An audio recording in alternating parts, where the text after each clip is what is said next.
Fala galera, eu sou o professor Marcos Nascimento da Capacitar Cursos e vamos dar continuidade, né, ao nosso curso de monitor de transporte escolar, né, com a nossa terceira aula.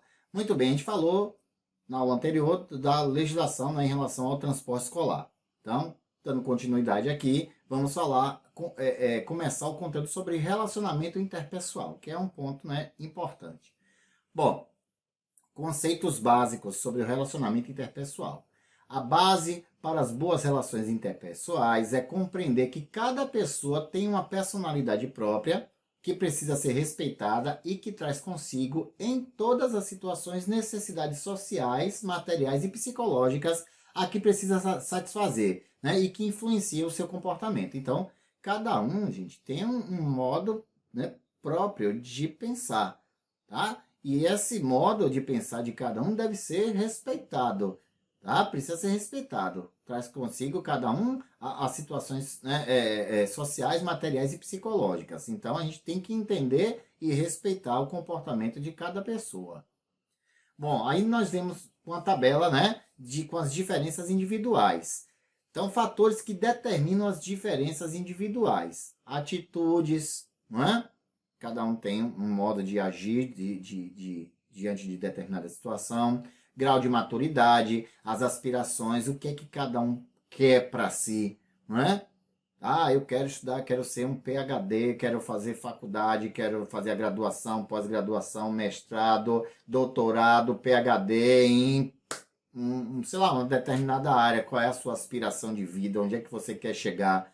Não é? Então, nós temos essas diferenças individuais de aspirações, de temperamento, de saúde. Cada um diferencia do outro em relação à saúde também, dos interesses. O que é que interessa para um e para outro não? Não é verdade? Cada um tem os seus próprios interesses.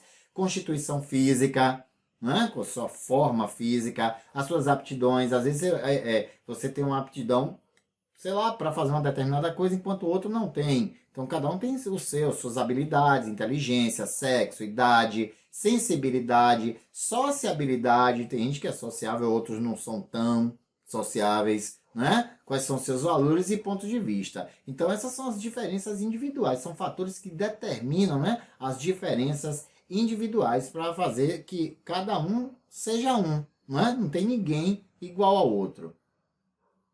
A comunicação interpessoal. Bom, a comunicação humana compreende várias formas, né, por meio das quais os homens transmitem e recebem ideias, impressões e imagens. A palavra comunicar, né, significa tornar comum. Comunicação e convivência estão na raiz da comunidade, agrupamento caracterizado por forte coesão, baseada no consenso espontâneo, né, dos indivíduos. O processo de comunicação. Então, todo o processo de comunicação possui a seguinte estrutura básica: emissor ou transmissor, não é? A pessoa que está transmitindo, ou receptor, aquele que está recebendo a mensagem. Temos a mensagem, tem o meio ou canal pelo qual está sendo transmitida a mensagem, o código e o contexto, né, dessa mensagem, certo? Essa é a estrutura básica para o processo de comunicação. Nós temos os tipos de comunicação. Temos a verbal, a não verbal e a mista. Bom, a verbal, ela pode ser escrita ou falada, né? Temos a não verbal, que é através de gestos, movimentos, né? Você faz movimentos, imagens e símbolos, não verbal. Tem a mista, que é a associação das duas anteriores. Então, é verbal e não verbal. Professor falando verbal e não verbal, porque eu gesticulo, mexo para lá, mexo para cá, faço símbolo, né? Faço assim, vocês já perceberam isso no vídeo e no nosso dia a dia, no nosso cotidiano. Então, a gente usa muito a linguagem mista também. Aqui nós temos alguns pontos que são barreiras na comunicação. E cada um tem a sua, né? Barreira na comunicação. Dificuldade de expressão, pessoas que têm dificuldade de expressar o que, né, aquilo que está pensando. Timidez, medo de expressar suas opiniões. Escolha inadequada do receptor, às vezes você escolhe a pessoa errada para se comunicar, o outro não está interessado, isso é uma barreira, a pessoa não quer ouvir. Tá? Escolha inadequada do meio, o canal de comunicação que você utilizou. Outra coisa na comunicação é a suposição. Você supõe alguma coisa antes, você não consegue se comunicar bem. Excesso de intermediários. Eu digo para fulano, que fala para fulano, que diz para fulano, para chegar em cicrano. Entendeu? Então, excesso de intermediários. Atitude de pouco interesse pelo que o outro tem a dizer é barreira na comunicação. Eu quero falar, mas você não quer ouvir. Aquela atitude de pouco interesse que você não está nem, o outro está falando, você está de braço cruzado, olhando para o tempo, pensando em outra coisa. Então é barreira para comunicação. Preocupação, tá? Estereótipos e preconceitos em relação a outra pessoa. O comportamento defensivo, você fica, né, sempre na retranca, né, sem querer ouvir. Isso é barreira para comunicação. Diferença de status, tá? De nível social, é uma barreira. Às vezes você diz, eu não sei nem o que conversar com aquele povo. Seja ele no nível social mais alto ou mais baixo do que o seu, não é? Estado físico ou emocional, é barreira na comunicação, palavras de duplo sentido. Na comunicação, evite esse tipo de palavra. A pessoa não sabe o que você realmente está querendo dizer. Não é? Nós usamos às vezes no dia a dia. Palavras técnicas também podem ser barreiras, porque você fala muito difícil, eu vou usar esse termo aqui, né? Fala muito difícil e o outro não entende o que você quer falar também. Diferença de percepção e a interação social. Todos esses pontos são barreiras, né, na comunicação. O retorno ou feedback é um processo de ajuda, né, é um processo de ajuda para a mudança de comportamento. É a comunicação a uma pessoa ou grupo no sentido de fornecer informações sobre como sua atuação está afetando outras pessoas. Um feedback eficaz ajuda o indivíduo ou grupo a melhorar seu desempenho e assim alcançar seus objetivos. Eu vou dar um exemplo. Você está assistindo a minha videoaula. Eu aqui, nesse momento em que estou, né, gravando a aula, eu não tenho como saber como é que o aluno vai reagir aí do outro lado. Diferente de quando eu estou em sala de aula, quando eu estou fazendo o curso presencialmente. É essa percepção que a gente tem de saber como a fisionomia, vou dizer assim, a gente tem um tato, uma sensibilidade, isso no seu dia a dia. Se você estiver contando, vou pegar assim, você aí me assistindo, se estiver contando uma história para alguém, você sente se a pessoa está interessada no que você está falando ou não. Isso chama de retorno feedback. E aí, se você vê que não está, você percebe que o que você está dizendo não está agradando, você ou muda de conversa, muda o contexto da história, ou acaba logo a história. Realmente é assim que acontece, não é? Então, esse retorno ao feedback é importante. Você no trato ali no transporte escolar com as crianças e adolescentes, né? Na hora de você vai precisar se comunicar, é importante que você tenha esse retorno, né, para saber se a sua atuação está ou não afetando, né, outras pessoas, certo? Então, quando o feedback é eficaz, ajuda o indivíduo, você, né, e o grupo a melhorar seu desempenho e assim alcançar os seus objetivos. Então, a comunicação deve conter isso, né? Ter um retorno ao feedback, você ter sensibilidade para observar. Agora eu vou dizer, quem conversa demais, fala muito, tererê, tererê, tererê, talalala, não percebe isso. Não percebe. Né? Então, você tem que ter sensibilidade para perceber o retorno. Bom, a comunicação com crianças e jovens. Estudos mostram que é mais adequado se comunicar com as crianças utilizando a fala normal adulta. A criança prefere ser tratada da mesma forma como um adulto, mesmo que ela escute mais, né, e consiga se expressar menos. À medida que a criança cresce, o diálogo, né, entre ela e um adulto se torna mais fluente. Então, quando você for se direcionar, falar com a criança, é mais adequado você falar de forma normal, tá? A uma forma adulta. Você não vai tratar a criança, ela é criança, mas ela prefere, ela quer ser tratada como adulto. Então você não vai ficar lá, a tia vai fazer assim pra você ficar boazinha, legalzinha. Fala normal, a tia vai botar o cinto que é pra sua segurança. Ou não precisa dizer a tia, né? Você pode dizer, deve colocar o cinto, porque assim você vai ficar seguro e não deve sair. Então vamos falar de forma adulta, clara, para a criança compreender, certo? Tem estudos que provam isso. A empatia e o relacionamento com os escolares. Só para ficar claro, eu acredito que a maioria das pessoas saibam o que é, mas por via das dúvidas, empatia nada mais é do que você saber se colocar no lugar de outra pessoa. Isso é empatia, tá? Bom, a maior barreira que tem é a nossa tendência para julgar, apreciar, aprovar ou desaprovar o comportamento das outras pessoas. Então, isso é muito prejudicial no relacionamento. né, com outras pessoas. Por isso é importante desenvolver a nossa empatia, ou seja, saber se colocar no lugar do outro, ou seja, né, a capacidade de nos colocar no lugar da outra pessoa e sentir, julgar ou apreciar como se fôssemos ela. Essa capacidade nos permitirá maior compreensão e respeito, né, perdão, das pessoas, quando você se põe no lugar dela. Mas quando você quer ser só você, o julgador que aponta, que acusa, que diz o que é certo e o que é errado, fica, né, difícil. Então, você não sabe como se relacionar com as pessoas, principalmente com crianças e adolescentes. Vamos lá, procedimento. Saiba como proceder na relação com seus alunos, estando atentos às medidas que podem ou não ser tomadas no monitoramento, né, de alunos. Existe alguma fórmula mágica para ser, né, um bom monitor que ninguém saiba qual é? Não tem. Você vai aprendendo. No Brasil, tem um número, 61 milhões.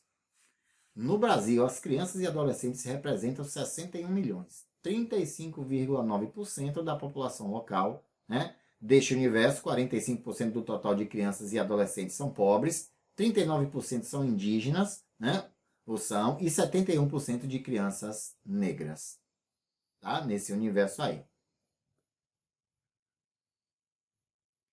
Aqui nós temos uma divisão das fases evolutivas da infância, né, à adolescência. Nós temos dos 0 aos 28 dias, que é o recém-nascido, dos 28 dias aos 11 meses, que é o lactante, o infante de 12 a 36 meses, né, que é de 1 a 3 anos, de 3 a 7 anos é o pré-escolar, o escolar de 8 a 11 anos e a adolescência, né, dos 12 anos, a partir dos 12, né, adolescência. E a gente aí vai trabalhar aqui dividindo isso.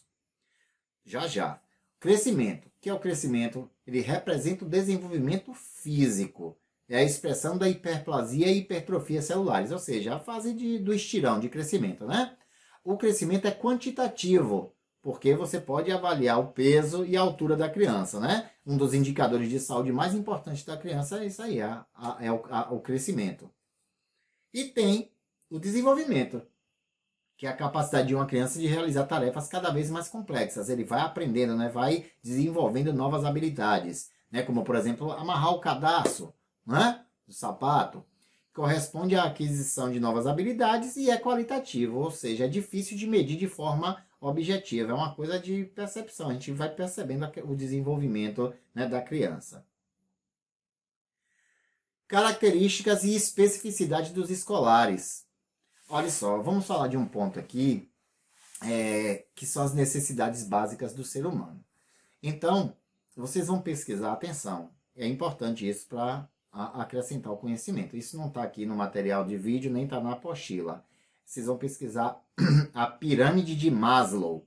Maslow, M-A-S-L-O-W, pirâmide de Maslow. A pirâmide de Maslow é isso aí que vocês estão vendo na tela nesse momento. Certo? Só que na pirâmide vai estar de forma invertida, tá? Então a base da pirâmide vai estar lá, a necessidade fisiológica, que são as necessidades básicas do ser humano, né? A necessidade de fazer xixi, fazer cocô, né? De beber água, né? Depois vem, esse é o primeiro ponto, qualquer ser humano se preocupa inicialmente com isso, a necessidade fisiológica. Depois a necessidade de segurança, ou seja, ele tem uma casa, né? Ele ter um lugar onde se sentir seguro. Isso desde os tempos, né, da Idade da Pedra. O homem procurava sempre uma caverna para se proteger. É uma segunda necessidade que nós temos, é a necessidade de segurança. Depois a necessidade social, que é de conviver, né, com pessoas em sociedade. Todos nós necessitamos disso. Aí a escala é essa. Então vem necessidade fisiológica, de segurança social, a de estima. Nós precisamos naturalmente nos sentir estimados, que pessoas nos queiram por perto, pessoas nos queiram bem, pessoas gostem, né, da gente. Não adianta você abrir a boca e dizer, não estou aqui para agradar ninguém, nem estou aqui para que gostem de mim. Mentira! Lá no fundo todos nós precisamos disso.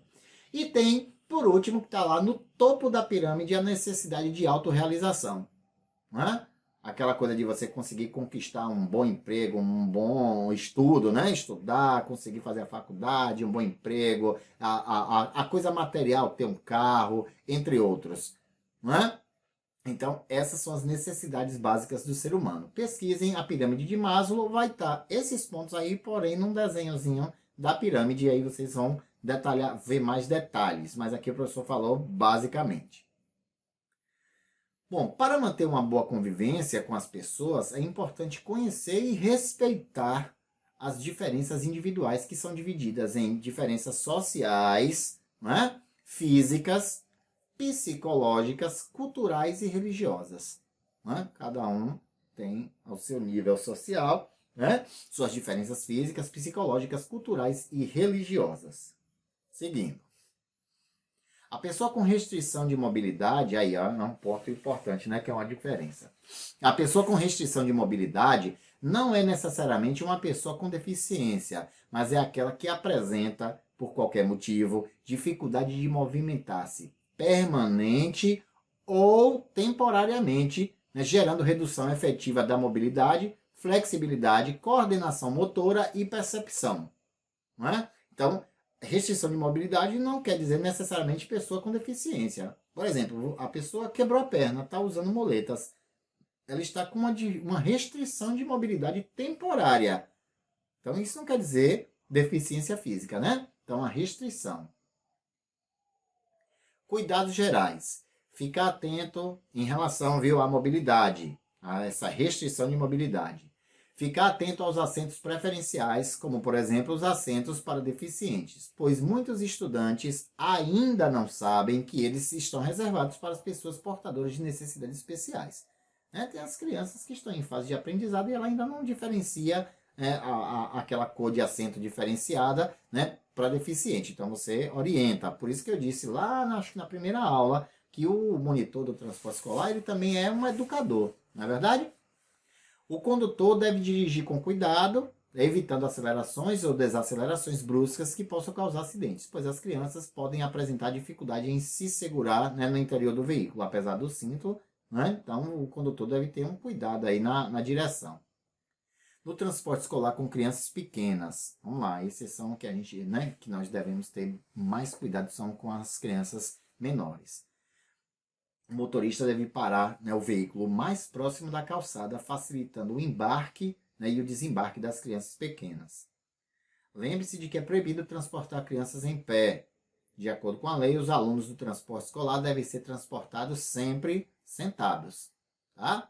Seja paciente durante o embarque das crianças, pois muitas vezes elas estão carregando material escolar e não podem, né, se segurar. Então, seja paciente. Nisso aí, o motorista deve aguardar a criança subir, você arrumar ela no banco para depois ele arrastar, vamos dizer assim, né? Levar o carro à frente. Bom, estudantes que apresentem alguma deficiência, necessidades especiais, o que fazer? Auxiliar o embarque e o desembarque dos deficientes em cadeira de rodas ou com apoios, ou seja, muletas, né, mesmo quando houver elevadores e rampas. Ah, tem um elevador. Não é abrir a porta, descer o elevador e a criança se vira sozinha. Vai lá e dá o apoio. Ficar atento aos demais alunos que apresentam alguma deficiência física, tá, sensorial ou mental e que tenham dificuldades para embarque, desembarque ou para deslocamento interno no veículo. Algumas crianças com algum tipo de deficiência, como essa física, sensorial ou mental, é preciso que você acompanhe e pegue pela mão mesmo, né, para acompanhar, certo? Sempre que possível, auxiliar os estudantes com necessidades especiais. Esteja sempre, né, atento. Característica das faixas etárias dos usuários. Para a condução de crianças e adolescentes, o motorista de transporte escolar deve possuir um perfil educador, não só o motorista, viu? O monitor, que é o que a gente está falando aqui. E ter como característica básica a responsabilidade e a dedicação. Existem formas diferentes de interagir com as diversas faixas etárias. A cada faixa correspondem determinados pensamentos, sentimentos e ações. Então vamos trabalhar aqui essas diferenças, né? Crianças de 0 a 2 anos. Neste período, a criança mostra-se bastante egocêntrica, né? É eu, é tudo ela, né? É egocêntrica e autocentrada em seu entendimento da realidade.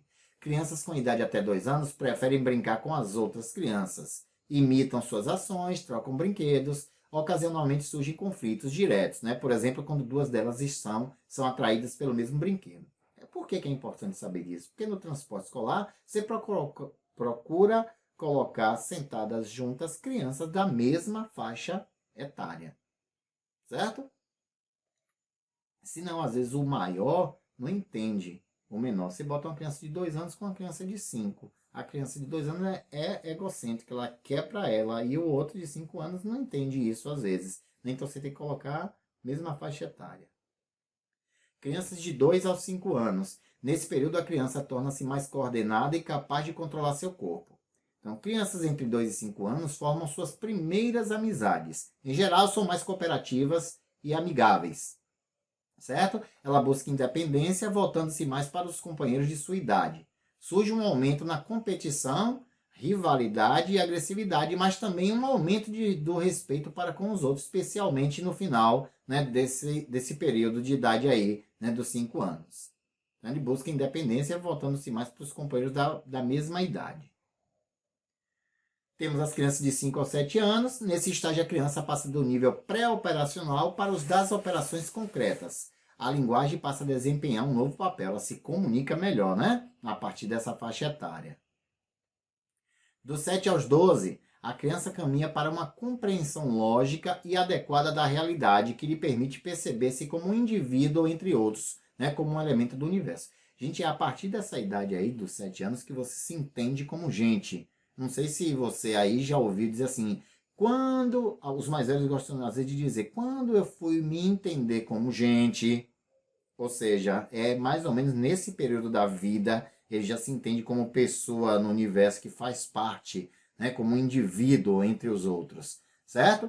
Dos 7 aos 12 anos, as crianças estão fortemente preocupadas, né, com a sua turminha, um grupo informal com alta taxa de rotatividade entre seus membros. Ao escolher os amigos, prefere geralmente membros do seu próprio sexo, né? Meninos com aquele grupinho de meninos, meninas com o grupinho das meninas, que é muito natural. E temos aí agora a faixa etária que, vou dizer para você, você como monitor vai sentir mais dificuldade com essa galera aí, tá? Os adolescentes. O adolescente mostra-se capaz de formar esquemas conceituais abstratos, conseguindo uma riqueza em termos de conteúdo e de flexibilidade do pensamento, né? Então, a formação do caráter, ele pensa muito, ele age muito, adquire capacidade de criticar sistemas sociais, tá? E propor novos códigos de conduta, discute os valores morais e constrói seus próprios. Ele acha que pode mudar o sistema, né? Pode mudar a sociedade. O adolescente busca identidade, às vezes grupal, com um grupo, ou individual, e uma autonomia pessoal. Então tem que ter muito cuidado ao lidar com os adolescentes, certo? Bom, passada a faixa etária, nós vamos encerrar o nosso conteúdo de hoje aqui e ficamos com uma coisinha aí para o final, para a última aula, certo? Para algumas funções aí do monitor do transporte escolar. Espero que vocês tenham gostado e repito, se tiver alguma dúvida é só chamar no WhatsApp que o professor tira a dúvida, ok? Obrigado pela participação e até a próxima aula. Tchau, tchau.